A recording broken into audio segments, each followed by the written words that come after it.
क्योंकि आज है 9 फरवरी और आज के दिन हमने नया ठेका खोला है। गलत मत समझो यार, साइंस का ठेका खोला है डियर स्टूडेंट्स। तो कोशिश करेंगे, अपना संपूर्ण प्रयास करेंगे, अपना बेटर बेस्ट एवरीथिंग दे देंगे आपको केमिस्ट्री, फिजिक्स, बायोलॉजी एक ही प्लेटफॉर्म में देने के लिए। फिलहाल के लिए हमने 11th-12th क्लासेस के कंटेंट कवर करने का डिसाइड किया है। आगे आपका जिस तरह का सपोर्ट रहेगा, प्यार रहेगा, हम 9-10 भी कवर करेंगे, उसके आगे भी कर सकते हैं। तो ये आपके ऊपर निर्भर करता है कि आप कैसे हमें सपोर्ट कीजिएगा, कैसे हमें प्रमोट कीजिएगा, और जितना ज्यादा सब्सक्राइब कीजिएगा भाई उतना ज्यादा हमें मजा आएगा पढ़ाने में और उतना ज्यादा आपको मजा आएगा पढ़ाने में। तो माय डियर स्टूडेंट्स, आज हम लोग शुरू करते हैं हमारा पहला दिन और शुरू करेंगे क्लास 12 के बहुत ही मजेदार टॉपिक के साथ जिसका नाम है इलेक्ट्रोकेमिस्ट्री। तो भाई पहला दिन है YouTube में मेरा, ऐसा नहीं है, इससे पहले भी हम एक चैनल चला चुके थे पर उसमें 9-10 का कंटेंट डालते थे, पर किसी कारण से वो चैनल हमारा चल नहीं पाया। बहुत सारे कारण थे, many reasons are followed one by one, so हमें वो चैनल बंद करना पड़ा। बड़ा डिप्रेस हो गया था, बड़ा उदास हो गया था कि जिस मोटिव से, जिस उद्देश्य से बच्चों के मदद करने के लिए, फ्री में बच्चों की मदद करने के लिए मैंने चैनल को स्टार्ट किया था, वो असफल रहा। पर कोई बात नहीं, काफी लंबे सोच विचार और जो फॉल्ट्स थे उनको खत्म करने के बाद नए नाम के साथ मैं फिर से आपके बीच आ रहा हूं, साइंस ठेका नाम का चैनल लेते हुए। तो भाई कोशिश रहेगी इस बार हमने थोड़ा सा कोर्स कंटेंट चेंज किया है। 11th-12th के मटेरियल को पहले टारगेट किए हैं क्योंकि अधिकतर जगह मैं एक रूरल एरिया में रहता हूँ जहाँ पे ग्रामीण क्षेत्र के अधिकतर बच्चों को बहुत दूर जाना पड़ता है, किसी को बहुत दूर जाना पड़ता है 11th-12th में पढ़ने के लिए, यहाँ पे उचित सुविधाएं नहीं है। तो इन ग्रामीण क्षेत्रों को, इन विलेज एरियाज को कवर करने के लिए, क्योंकि इंडिया में मैक्सिमम विलेजेस है, मैक्सिमम स्टूडेंट विलेज से बिलोंग करते हैं, इन विलेज एरियाज को कवर करने के लिए मैं यही प्रयास करूंगा, यही कोशिश करूंगा कि अधिक से अधिक 11th-12th के स्टूडेंट्स घर में बैठ के अपना मैक्सिमम नहीं, अपना ऑलमोस्ट नहीं, अपना कंप्लीट साइंस का कोर्स कंटेंट कंप्लीट कर सके। और इसी प्रयास के साथ आज पहला दिन, पहला सफर आपके साथ शुरू करते हैं केमिस्ट्री के बहुत ही इंपॉर्टेंट और बहुत ही इंटरेस्टिंग चैप्टर के साथ, जिसका नाम है इलेक्ट्रोकेमिस्ट्री। जैसा कि आप थंबनेल में देख पा रहे होंगे, इलेक्ट्रोकेमिस्ट्री। तो dear students, let's start the chapter. Chemistry क्या होता है स्टूडेंट्स, आज हम लोग बात करेंगे व्हाट इज इलेक्ट्रोकेमिस्ट्री।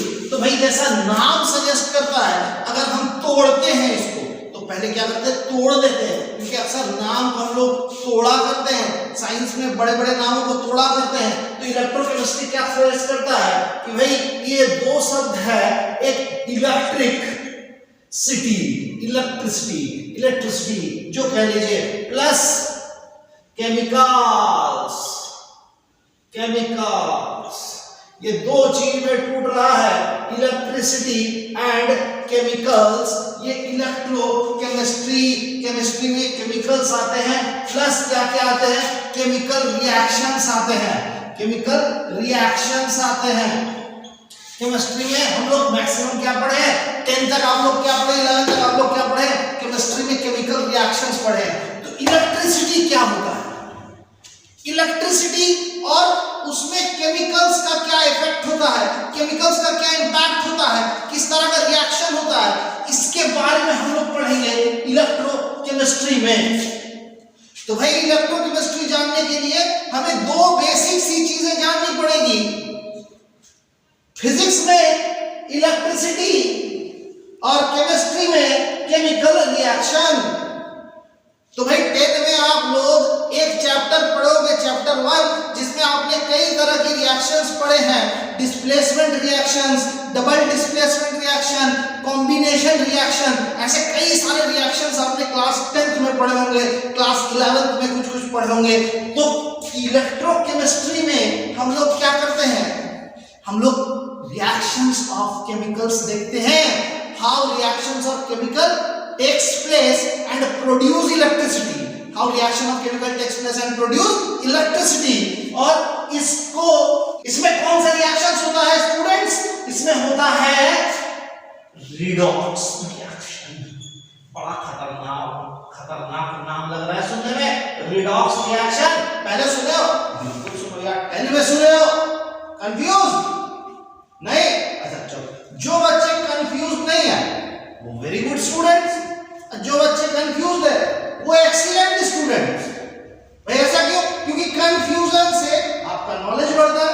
कंफ्यूज हो तो आप सीखना चाह रहे हो, तो आप इंटरेस्टेड हो, पढ़ रहे हो, और जिनको पहले से पता है वो ऑलरेडी पढ़ चुके हैं, तो that is very good. So move on.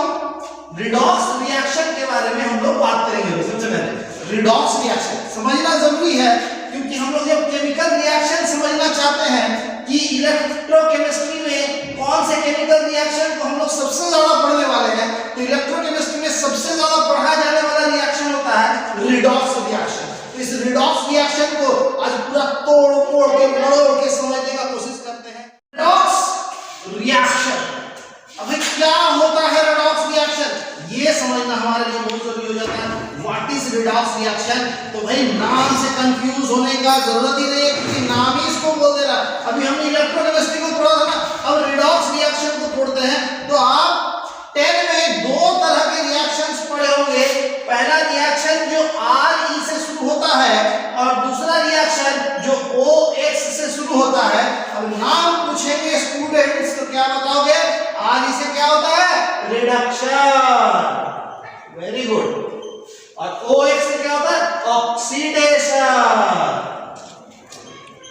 तो रिडक्शन प्लस ऑक्सीडेशन, ये दो चीज को रिडॉक्स रिएक्शन कहते हैं। अब आपके मन में पहला क्वेश्चन आता होगा कि रिडॉक्स रिएक्शन क्यों इंपॉर्टेंट है?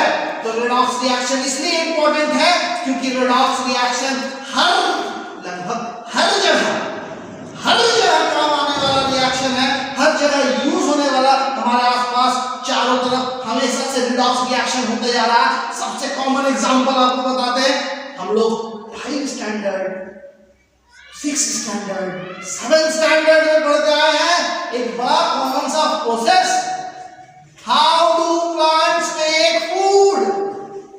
भाई प्लांट खाना कैसे बनाता है? जवाब सबको पता है, वो क्या है? एक रिडॉक्स रिएक्शन।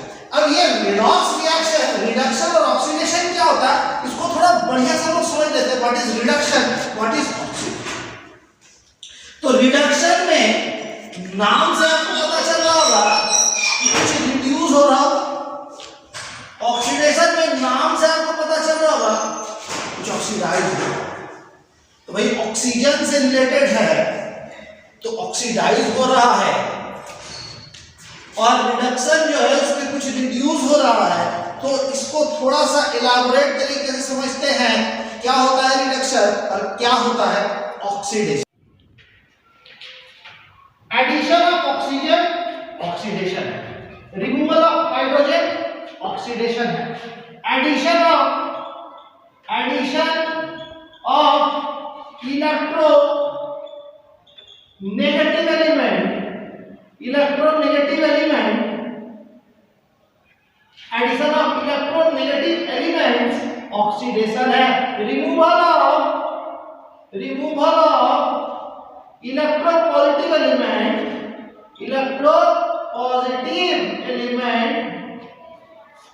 ऑक्सीडेशन है।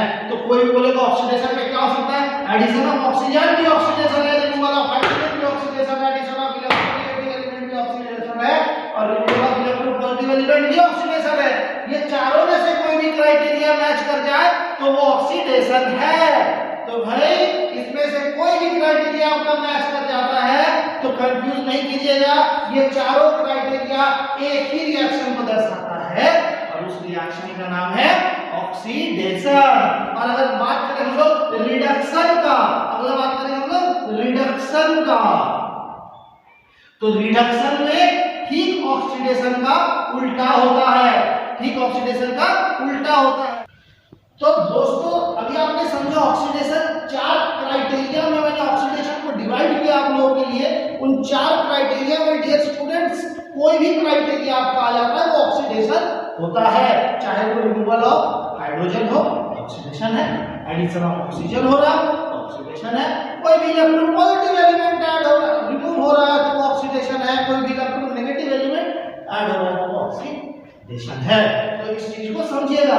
अब आपके मन में अगर ये क्वेश्चन है किसी भी स्टूडेंट के मन में कि इलेक्ट्रोपॉजिटिव एलिमेंट्स क्या होते हैं, इलेक्ट्रोपॉजिटिव या इलेक्ट्रोनेगेटिव एलिमेंट्स क्या होते हैं, तो ये आपने काफी पहले पढ़ चुके हैं आप लोग। फिर भी वे वैसे स्टूडेंट्स जिनको पता नहीं है कि इलेक्ट्रोपॉजिटिव एलिमेंट्स क्या होते हैं, इलेक्ट्रोनेगेटिव एलिमेंट्स क्या होते हैं, तो ऐसा समझ लेते हैं हमने एलिमेंट्स को जब कैटेगराइज किया था तो मैंने दो तरह के एलिमेंट्स आप लोगों ने सब पढ़ा था, एक जो गेन करता है इलेक्ट्रॉन, एक जो लूज करता है इलेक्ट्रॉन। यानी जिसका एक का टेंडेंसी होता है गेन करना, एक का टेंडेंसी गेन करना होता है, दूसरे का टेंडेंसी लूज करना होता है। यानी एक बोलता है दो दो दो, दूसरा बोलता है लो लो लो लो लो। अब दो लो दो लो दो लो करते करते एक का टेंडेंसी बन जाता है, जो देने वाला है वो हमेशा देते रहेगा और जो लेने वाला है वो हमेशा लेते रहेगा। तो ये इलेक्ट्रोपॉजिटिव और इलेक्ट्रोनेगेटिव एलिमेंट्स कहलाते हैं। जैसे जो गेन कर रहा है वो गेन करने के बाद माइनस हो जाता है और जो लूज कर रहा है वो लूज करने के बाद प्लस हो जाता है। एग्जांपल के तौर पे अगर हम क्लोरीन का एग्जांपल ले तो क्लोरीन का एटॉमिक नंबर सबको पता है 17 है, क्लोरीन का वैलेंसी कितना है 1, क्लोरीन का वैलेंसी 1। तो क्लोरीन 1 इलेक्ट्रॉन लेगा, ये सब आप लोगों को पता है, जिनको नहीं पता उनको मैं बता देता हूं। क्लोरीन 1 इलेक्ट्रॉन लेगा और लेने के बाद क्लोरीन हो जाएगा यहां माइनस हो। और अगर हम लोग पोटेशियम का बात करें तो पोटेशियम का वैलेंसी होता है 1, पोटेशियम का वैलेंसी 1 होता है। पर ये क्या करेगा, ये एक देगा लूज करेगा, तो लूज करने के बाद होता है +1, तो जिसके कारण पोटेशियम बन जाएगा इलेक्ट्रोपॉजिटिव एलिमेंट और क्लोरीन बन जाएगा इलेक्ट्रोनेगेटिव एलिमेंट। तो ये सारे चीज को समझने के बाद अब आप लोग को क्लियर हो गया होगा ऑक्सीडेशन क्या होता है। और अब जो भी बच्चों के मन में ये डाउट है, जो भी स्टूडेंट्स के मन में ये डाउट है कि सर रिडक्शन तो बताया नहीं, तो भाई रिडक्शन कुछ नहीं है, हिंदी में कहते हैं अपोजिट वर्ड। अरे भाई इंग्लिश में बोल दिए क्या दिक्कत है, भावनाओं को समझो। विपरीतार्थक शब्द, विपरीतार्थक शब्द समझ में आया। तो opposite of redox, opposite of oxidation is reduction. भाई एक में अगर हाइड्रोजन हट रहा तो दूसरे में तो हाइड्रोजन ऐड होगा, कहीं ना कहीं तो जाएगा। कोई अगर एलिमेंट ऑक्सीडाइज हो रहा है, कोई कंपाउंड ऑक्सीडाइज हो रहा है तो दूसरा कंपाउंड रिड्यूस तो होगा। अगर नहीं होगा तो वो कहा जाएगा एलिमेंट, गायब तो होगा नहीं। Chemistry is a science not a magic dear, understood. तो एक जगह रिडक्शन हो रहा है तो दूसरे जगह ऑक्सीडेशन होगा, एक जगह ऑक्सीडेशन हो रहा है तो दूसरे जगह रिडक्शन होगा। अब ऑक्सीडेशन का आपको एक मस्त सा example, S+O2 gives SO2 sulphur dioxide. भाई इस तरह के और भी ऑक्सीडेशन के एग्जांपल में वहां पे दिया हुआ हूं। CH4 मीथेन, नीचे उसके स्टेट मेंशन है गैसियस स्टेट। ऑक्सीजन नीचे उसका स्टेट मेंशन है गैसियस स्टेट, कार्बन डाइऑक्साइड बनाता है और हाइट वाटर बनाता है। रिडक्शन के एक और एग्जांपल दिया हुआ है, FeCl3 + H2 gives 2FeCl2 + 2HCl। तो इसके अलावा और भी बहुत सारे एग्जांपल्स हैं, और भी बहुत सारे इक्वेशंस है जो मैं नोट्स में आपको अपलोड कर दूंगा। आपको अंतिम वीडियो, लास्ट वीडियो इस चैनल का जब बनाऊंगा, इस चैप्टर का जो लास्ट वीडियो बनाऊंगा, जो मैं 10 से 15 पार्ट के अंदर खत्म करूंगा हर छोटी चीजों को कंप्लीट करते हुए, उसमें मैं डाल दूंगा। ये ऑक्सीडेशन और रिडक्शन हो गया। अब ये ऑक्सीडेशन और रिडक्शन को हम लोग समझ रहे हैं और बेसिक प्रिंसिपल्स, ये ऑक्सीडेशन एंड रिडक्शंस के क्या हो गए, ये ऑक्सीडेशंस और रिडक्शंस के हो गए बेसिक प्रिंसिपल्स। ये एग्जांपल्स आप पॉज करके उतार सकते हैं। ये ऑक्सीडेशंस एंड रिडक्शंस के बेसिक प्रिंसिपल्स हो गए और इसके अलावा भी ऑक्सीडेशन और रिडक्शंस को हम लोग ये बेसिक प्रिंसिपल्स है, बेसिक प्रिंसिपल्स है ऑक्सीडेशंस और रिडक्शन के। इसके अलावा भी हम ऑक्सीडेशंस और रिडक्शंस को अलग अलग टर्म्स में समझ सकते हैं, पर उससे पहले हमें जानना होगा कि ऑक्सीडाइजिंग एजेंट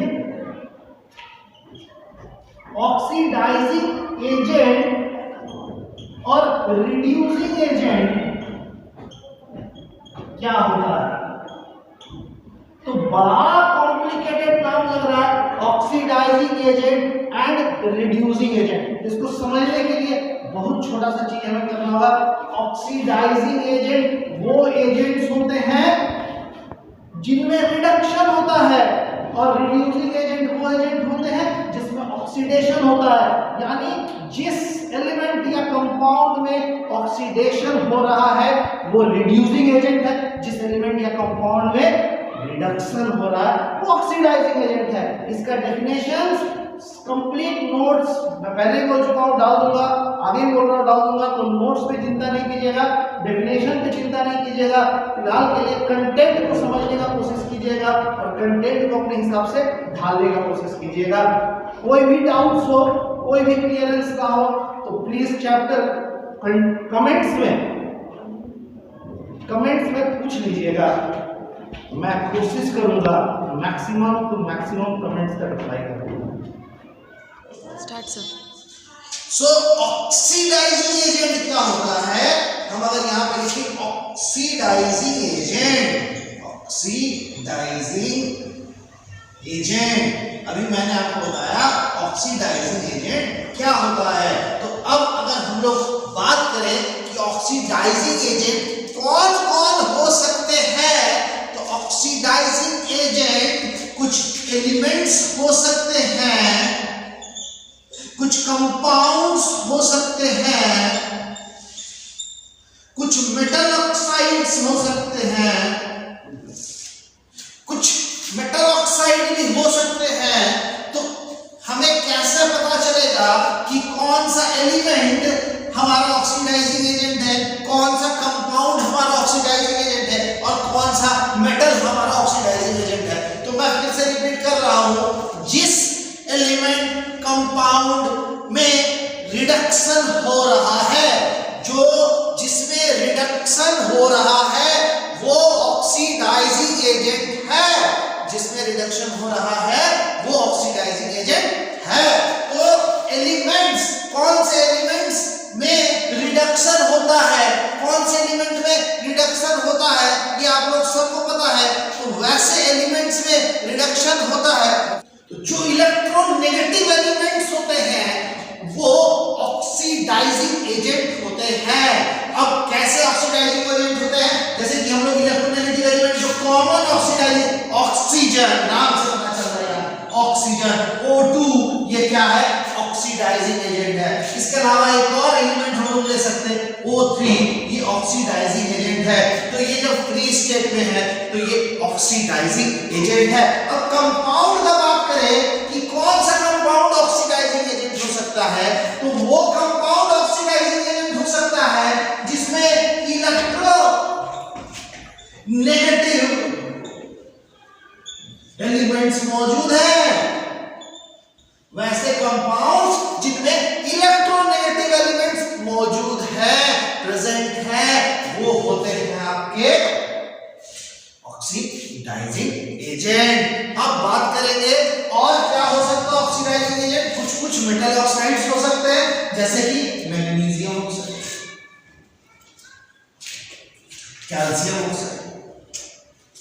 ऐसे बहुत सारे एग्जांपल्स डिटेलिंग के साथ मैं नोट्स में अपलोड कर दूंगा, मैं बार-बार बोल रहा हूँ, तो इस पे फोकस नहीं कीजिएगा, समझिएगा। ऑक्सीडाइजिंग एजेंट क्या क्या हो सकते हैं, कुछ एलिमेंट्स हो सकते हैं जो एलिमेंट्स इलेक्ट्रोनेगेटिव हैं, जो एलिमेंट्स इलेक्ट्रोनेगेटिव हैं, जो एलिमेंट्स इलेक्ट्रोनेगेटिव हैं वो एलिमेंट्स ऑक्सीडाइजिंग एजेंट है। जो कंपाउंड में इलेक्ट्रोनेगेटिव एलिमेंट्स है वो कंपाउंड्स ऑक्सीडाइजिंग एजेंट है। और जो मेटल ऑक्साइड, कुछ मेटल ऑक्साइड होते हैं, मैग्नीशियम, कैल्शियम एक्सेट्रा, ये सब इलेक्ट्रोनेगेटिव नेचर शो करते हैं, जिसके कारण ये ऑक्सीडाइजिंग एजेंट है। अगला जो टॉपिक हम लोग देखेंगे वो होता है इंपॉर्टेंट रिड्यूसिंग एजेंट। कौन कौन से इंपॉर्टेंट रिड्यूसिंग एजेंट होते हैं उसके बारे में हम लोग जानेंगे। तो ऑल द मेटल्स, जितने मेटल्स ये स्टूडेंट्स, जितने मेटल है लगभग 99% मेटल्स रिड्यूसिंग एजेंट होते हैं, चाहे वो आयरन हो, सोडियम हो, एल्युमिनियम हो। बहुत नाम है, जगह नहीं है लिखने का, बहुत नाम दे सकते हैं। आप लोग जानते हैं, पीरियोडिक टेबल खोल लीजिएगा, उसमें आपको लगभग जो मेटल मिलेगा सारे मेटल्स आपके रिड्यूसिंग एजेंट होते हैं। अगला अगर बात करें हम लोग फ्यू नॉन मेटल्स, कुछ नॉन मेटल्स रिड्यूसिंग एजेंट होते हैं, जिसमें से कॉमन सा रिड्यूसिंग एजेंट हम लोग हाइड्रोजन जानते हैं। आप ऑक्सीडेशन और रिडक्शन में पढ़ते होंगे कि addition of oxygen and removal of hydrogen. मैंने बताया था ऑक्सीडेशन इस वीडियो में ही बताया था शुरू में कि ऑक्सीजन और हाइड्रोजन में हाइड्रोजन का लेन देन का जो समझ में आता है, इससे नॉन मेटल पता चलता है, इससे रिडक्शन होता है। रिडक्शन में हाइड्रोजन के नॉन मेटल रहता है, तो हाइड्रोजन एक इंपॉर्टेंट नॉन मेटल है। उसके अलावा सल्फर है, फास्फोरस है, कुछ एक्स्ट्रा है, मैं नोट्स में अपडेट कर दूंगा और क्या क्या हो सकते हैं नॉन मेटल। अगला है some compounds with low oxidised element, यानी कुछ कंपाउंड्स ऐसे हैं जिनमें ऑक्सीडाइज्ड एलिमेंट है पर उनका ऑक्सीडाइजिंग पावर बड़ा कम होता है, ऑक्सीडाइजिंग कैपेसिटी बड़ा कम होता है। वैसे एलिमेंट्स को हम लोग रिड्यूसिंग एजेंट कहते हैं, जैसे FeCl2, FeSO4, यानी ये हमारा क्लोराइड, सल्फेट, इससे हमारा रिड्यूसिंग प्रॉपर्टी और। इसके अलावा एक और होता है जो हमारे पास जगह नहीं था, इसके अलावा एक और पार्ट आता है जिसको हम लोग कहते हैं मेटल हैलाइड, या फिर वो और सिंपल से टर्म में छोड़ देते हैं metal hydride. Metal hydride, metal hydride जिसमें हम लोग का आ सकता है सोडियम हाइड्राइड, लिथियम हाइड्राइड। इस तरह से मेटल हाइड्राइड कुछ होते हैं जो इंपॉर्टेंट रिड्यूसिंग एजेंट होते हैं। तो 4 तरह के आपको इंपॉर्टेंट रिड्यूसिंग एजेंट्स बताएं। पहला आपको सारा मेटल्स बता दिए जो कि रिड्यूसिंग एजेंट है, दूसरा आपको कुछ नॉन मेटल्स बताएं जो रिड्यूसिंग एजेंट है, तीसरा आपको कुछ कंपाउंड बताएं जिनमें लो ऑक्सीडाइज्ड एलिमेंट रहते हैं, और चौथा आपको बताए हैं मेटल हाइड्राइड्स। तो ये 4 चीज याद रखिएगा, इंपॉर्टेंट रिड्यूसिंग एजेंट है। कभी 11th स्टैंडर्ड में मैं इस टॉपिक को फिर से शुरू करने वाला हूँ। 11th स्टैंडर्ड में जब मैं रिडॉक्स रिएक्शन पढ़ाऊंगा तो इस टॉपिक को और ज्यादा इलाबोरेट तरीके से समझाऊंगा, क्योंकि अभी मुझे इलेक्ट्रोकेमिस्ट्री में घुसना है और रिडॉक्स रिएक्शन इसका पार्ट है, इसीलिए मैं थोड़ा बहुत रिडॉक्स का एक्सप्लेनेशन देते हुए चल रहा हूँ। 11th स्टैंडर्ड में इसका एक चैप्टर है कोर्स कंटेंट मटेरियल है, जिसमें मैं आपको सारा कुछ सिखाऊंगा, जिसमें मैं आपको रिडक्शन नंबर वगैरह निकालना सिखाऊंगा, ऑक्सीडेशन नंबर वगैरह निकालना सिखाऊंगा। ये सारा कुछ आपको पता चल जाएगा।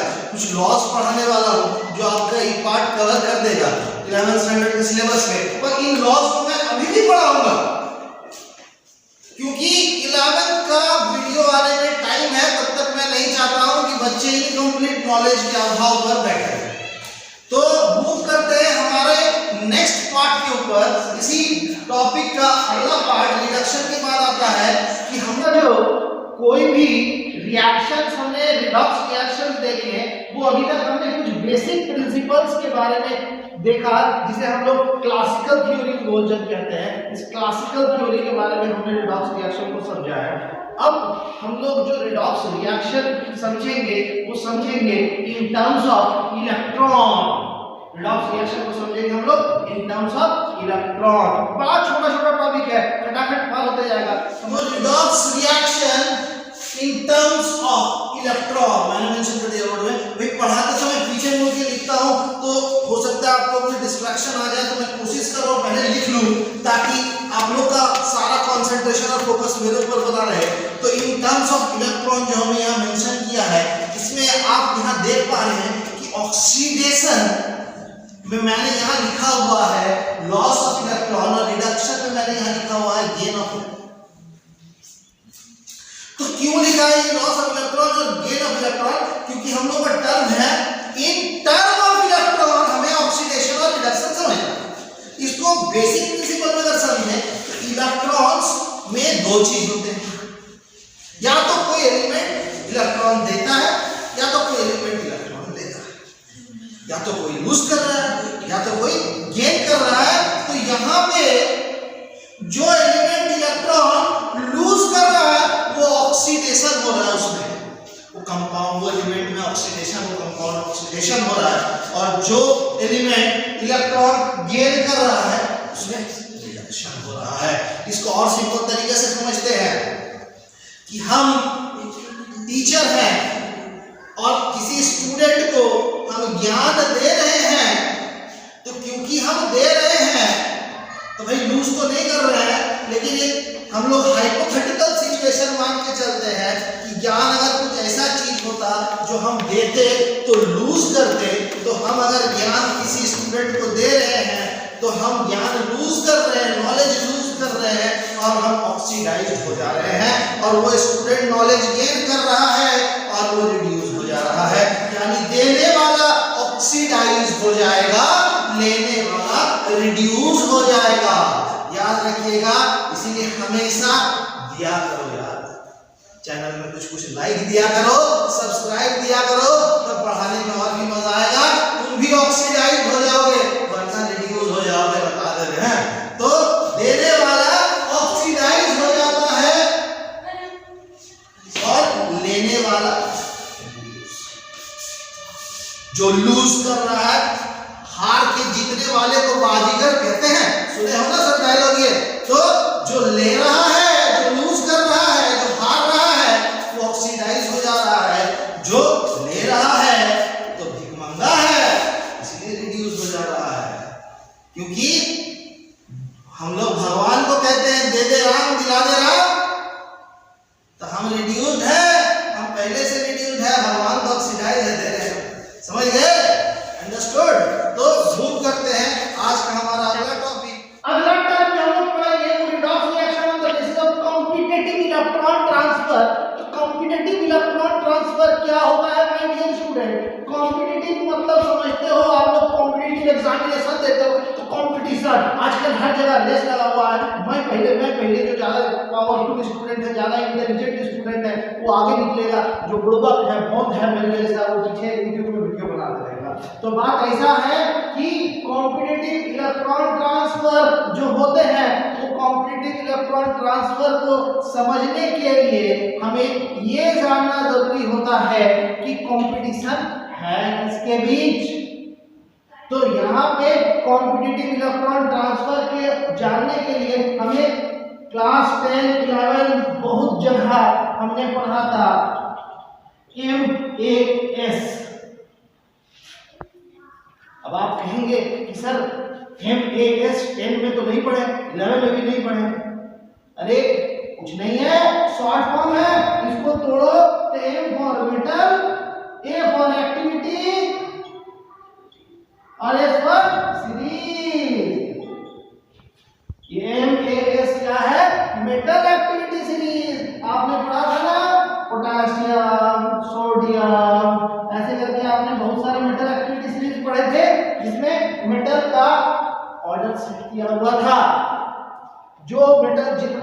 है वो मेटल उतना ज्यादा पावरफुल है, उतना ज्यादा रिएक्टिव है। तो कॉम्पिटिटिव इलेक्ट्रॉन ट्रांसफर निर्भर करता है मेटल एक्टिविटी सीरीज में। जो मेटल जितना ज्यादा पावरफुल रहेगा, जितना ज्यादा रिएक्टिव रहेगा, इस एक्टिविटी सीरीज में जितना ऊपर रहेगा वो मेटल। ये मेटल एक्टिविटी सीरीज हमें बताता है कि कौन सा मेटल कितना ज्यादा, मैंने कहा था ना metals, all metals are reducing, मैंने पीछे बताया सारे मेटल्स रिड्यूसिंग। तो जितना ज्यादा उसका एक्टिविटी सीरीज में ऊपर रहेगा उतना भयानक रिड्यूस होगा, समझ? जितना ज्यादा ऊपर रहेगा उतना भयानक वो रिड्यूस करेगा। तो इसी को कहते हैं कॉम्पिटिटिव इलेक्ट्रॉन ट्रांसफर, यानी जितना ज्यादा मेटल आपका रिएक्टिव रहेगा उतना ज्यादा इसका रिड्यूस करने का कैपेसिटी, ऑक्सीडाइज ना करने का कैपेसिटी, दोनों डिफरेंशिएट। दिक्कत विदाउट। तो मूव करते हैं हमारे अगले टॉपिक के ऊपर आज का, डिग्री ऑफ ऑक्सीडेशन। अगला टॉपिक है हमारा डिग्री ऑफ ऑक्सीडेशन। तो what is degree of oxidation, इसको समझ लेते हैं, 2 मिनट का चीज है, कोई बड़ा चीज नहीं है। तो जितना ज्यादा एलिमेंट इलेक्ट्रोनेगेटिव रहेंगे, जितना ज्यादा एलिमेंट इलेक्ट्रोनेगेटिव रहेंगे वो उतना ज्यादा इलेक्ट्रॉन गेन करेंगे, मांगेंगे, लेंगे। और जितना ज्यादा एलिमेंट इलेक्ट्रोनेगेटिव कम रहेंगे, कम इलेक्ट्रोनेगेटिव रहेंगे, लेस इलेक्ट्रोनेगेटिव रहेंगे, उतना एलिमेंट इलेक्ट्रॉन देंगे।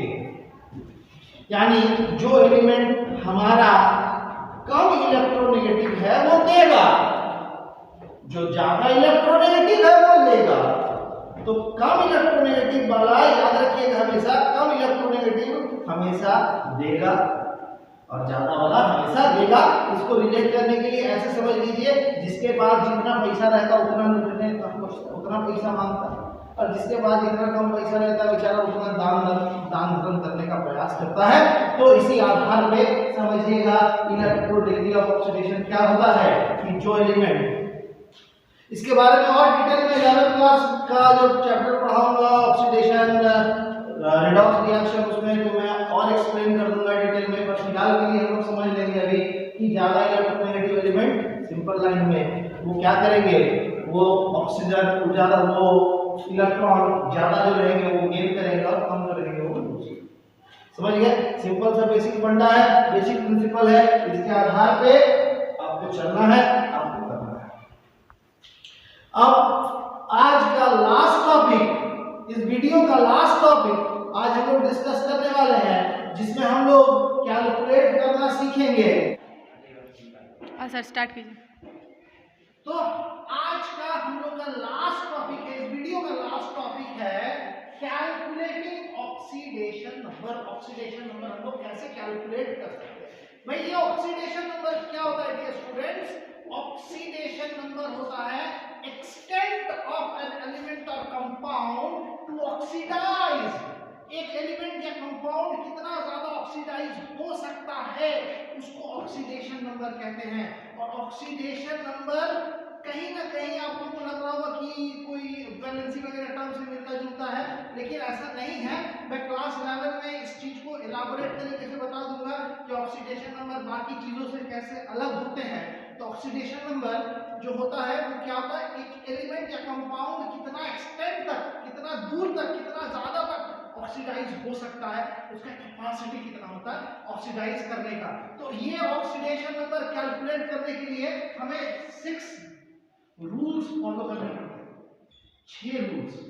तो ये 6 रूल्स अगर आप जानना चाहते हैं, अगर आप सीखना चाहते हैं, जिसके बाद यूं ही आपसे ऑक्सीडेशन हो जाएगा, यूं ही ऑक्सीडेशन नंबर आप कैलकुलेट कर लेंगे। अगर ये 6 रूल आप जानना चाहते हैं तो प्लीज सब्सक्राइब कीजिए इस चैनल को, प्लीज लाइक कर दीजिए, प्रमोट कीजिए हमें।